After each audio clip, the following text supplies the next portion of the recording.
சுறுசுறு செய்திகளுடன் உங்கள் தமிழ் நியூஸ். வணக்கம். தமிழ் நியூஸின் இன்றைய செய்திகள். வணக்கம். தமிழ் நியூஸ் சேனலுக்காக செய்தி வாசிப்பவர் உதயகுமார். திருத்தணி பூனி மாங்காடு கிராமத்தில் அரசு நேரடி நெல் கொள்முதல் நிலையத்தை எம்எல்ஏ சந்திரன் துவக்கி வைத்தார். இனி விரிவான செய்தி. திருத்தணி ஒன்றியம் பூனி மாங்காடு பகுதியில் தமிழக அரசின் நேரடி நெல் கொள்முதல் நிலையத்தை திருத்தணி சட்டமன்ற உறுப்பினர் சந்திரன் இன்று துவக்கி வைத்தார். விவசாயிகளின் வாழ்வாதாரத்தை மேம்படுத்தும் வகையில் தமிழ்நாட்டில் பல்வேறு கிராம பகுதிகளில் தமிழக முதல்வர் மு.க. ஸ்டாலின் தலைமையிலான தமிழக அரசு நேரடி கொள்முதல் நிலையங்களை ஏற்படுத்தி அதன் மூலம் விவசாயிகளிடமிருந்து உடனடியாக நெல் கொள்முதல் செய்யப்பட்டு வருகிறது.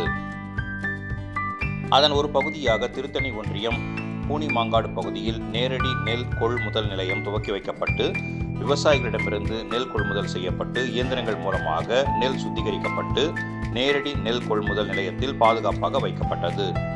இந்நிகழ்ச்சியில் திருத்தணி வடக்கு ஒன்றிய செயலாளர் விஜயகுமார், அரசு அதிகாரிகள், பொதுமக்கள் கலந்து கொண்டனர்.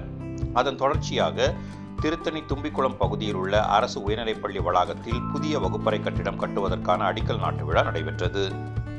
இந்நிகழ்ச்சியில் திருத்தணி சட்டமன்ற உறுப்பினர் சந்திரன் கலந்து கொண்டு பூமி பூஜை செய்து கட்டிடம் கட்டுவதற்கான பணிகளை துவக்கி வைத்தார்.